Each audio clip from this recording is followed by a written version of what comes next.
আসসালামু আলাইকুম, welcome back to Mehriz mom kitchen. কেমন আছেন সবাই? আশা করি ভালো আছেন। আল্লাহর অশেষ রহমতে আমিও ভালো আছি।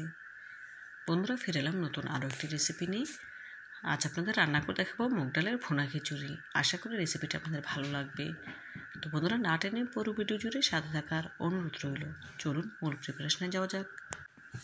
ভুনা খিচুড়ি রান্না করার জন্য প্রথমে মুগ ডালগুলো ভেজে নেব। এখানে হাফ কেজি মুগ ডাল নিয়েছি, যেহেতু হাফ কেজি পোলাও চাল সাথে দেবো, সেজন্য ডালগুলো আগে থেকে ভেজে নিচ্ছি।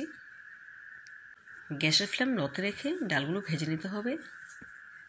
3 থেকে 4 মিনিট ভেজে নেব লো হিটে রেখেই। দেখুন বন্ধুরা, 3-4 মিনিট ডালগুলো ভেজে নিয়েছি। এ পর্যায়ে ডালগুলো আমার ভাজা হয়ে গিয়েছে। এখন চাল ডাল একসাথে ধুয়ে পানি ঝরিয়ে নেব। রান্নার মূল প্রিপারেশনে চলে এলাম। চুলে একটি পাতিল বসিয়ে দিয়ে দিলাম হাফ কাপ সয়াবিন তেল, দিব হাফ কাপ পেঁয়াজ কুচি। এখন নেড়ে চেড়ে পেঁয়াজ কুচিগুলো ভেজে নেব। দিয়ে দেবো কিছু আস্ত মশলা, এলাচ, দারচিনি, লং ও তেজপাতা। পেঁয়াজের সাথে নেড়ে চেড়ে আস্ত মশলা ভেজে নেব, এতে করে মশলা থেকে খুব সুন্দর ফ্লেভার বের হবে।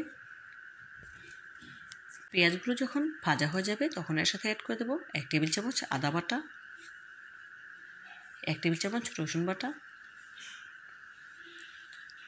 আদা রসুনের বাটা পেঁয়াজের সাথে নেড়ে চেড়ে ভেজে নেব, এতে করে আদা রসুনের কাঁচা গন্ধটা চলে যাবে।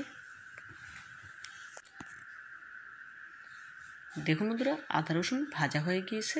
এখন এর সাথে শুকনো মশলা অ্যাড করব। দেব হাফ চা চামচ লাল মরিচের গুঁড়া, 1 চা চামচ হলুদ গুঁড়া, 1 চা চামচ জিরা গুঁড়া। এখন পেঁয়াজের সাথে নেড়ে চেড়ে মশলাটা 1 মিনিটের মতো ভেজে নেব। 1 মিনিট ভেজে নেওয়ার পর এখন এর সাথে সামান্য একটু পানি অ্যাড করব মশলাটা ভালোভাবে কষিয়ে নেওয়ার জন্য। মশলা কষাতে থাকবো যতক্ষণ না পর্যন্ত মশলা থেকে তেলটা ছেড়ে দিচ্ছে, ততক্ষণ পর্যন্ত। দেখুন বন্ধুরা, এই পর্যায়ে মশলা থেকে তেলটা ছেড়ে দিচ্ছে, দেখে বুঝতে পারছেন। এখন এর সাথে অ্যাড করে দেবো আগে থেকে ধুয়ে রাখা চাল ডালগুলো। এখানে হাফ কেজি মুগ ডাল, হাফ কেজি পোলাও চাল আমি একসাথে আগে থেকে ধুয়ে পানি ঝরিয়ে রেখেছিলাম। এখন পানি ঝরানো চাল ডালগুলো দিয়ে 3 থেকে 4 মিনিট নেড়ে চেড়ে ভেজে নেব। তো বন্ধুরা, ভিডিওর এই পর্যায়ে আপনাদের কাছে ছোট্ট একটি রিকোয়েস্ট রইল, যারা এখনও পর্যন্ত আমার ভিডিওটি দেখছেন একটি লাইক দিতে ভুলে গিয়েছেন, প্লিজ একটি লাইক দিয়ে ভিডিওটি কন্টিনিউ করবেন। আর যে সকল বন্ধুরা আমার চ্যানেলে নতুন ভিজিট করেছেন, চাইলে চ্যানেলটি সাবস্ক্রাইব করে পাশে থাকা অল অপশনে ক্লিক করে দিতে পারেন। এতে করে আমি যখন কোনো নতুন ভিডিও আপলোড করবো সবার আগে আপনার কাছে পৌঁছে যাবে। এই কাজটি যারা অলরেডি করে দিয়েছেন আপনাদেরকে জানাই অসংখ্য ধন্যবাদ।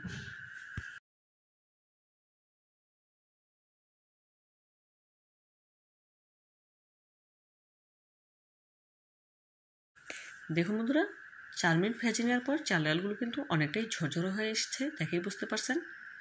এখন এর সাথে ঝোলের পানি অ্যাড করব। এখানে আমি হাফ কেজি চাল এবং হাফ কেজি ডাল নিয়েছি, সেজন্য আমি দেব 2 লিটার পানি। আর এখানে আমি নর্মাল পানি অ্যাড করছি, চাইলে আপনারা ফুটানো পানি দিতে পারেন, কোনো অসুবিধা নেই। দিয়ে দিয়েছি পরিমাণ মতো লবণ। এখন নেড়ে চেড়ে মিশিয়ে নিচ্ছি। দেব কয়েকটি কাঁচামরিচ ফ্লেভারের জন্য।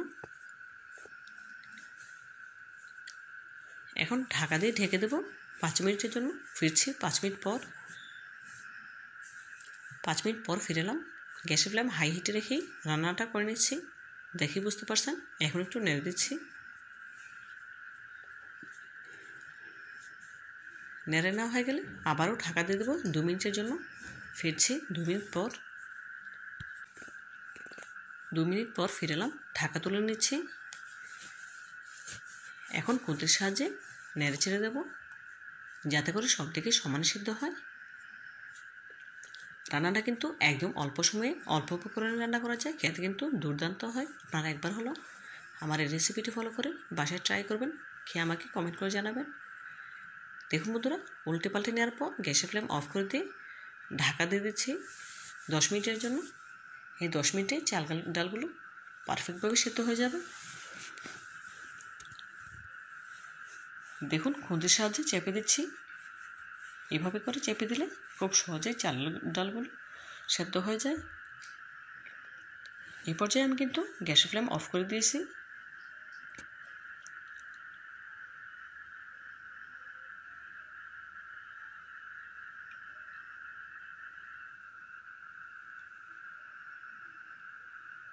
ঢাকা দিয়ে দিলাম। ফিরছি 10 মিনিট পর। ফিরে এলাম 10 মিনিট পর। এখন ঢাকা তুলে নিচ্ছি।